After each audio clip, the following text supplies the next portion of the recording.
Hello everyone, this is Freddie Tinkler of Jackie Cooper Imports in Tulsa, and tonight I just want to show you a cool feature on our S63 that we have here. It is available on multiple cars.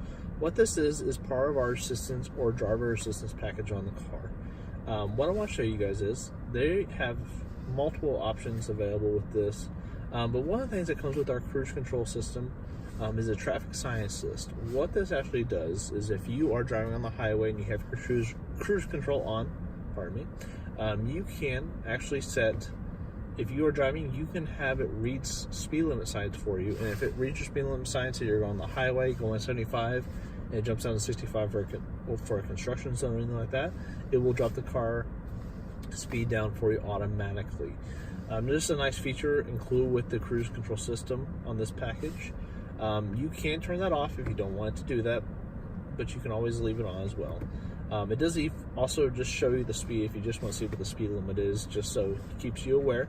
On top of that, you do have some other cool features. This does have full parking. It can actually parallel and regular park you. It also does have a automatic braking feature built into the car. Just some cool stuff from Mercedes-Benz. If you do want to see more, come see us at 9393 South Moray Drive in Tulsa.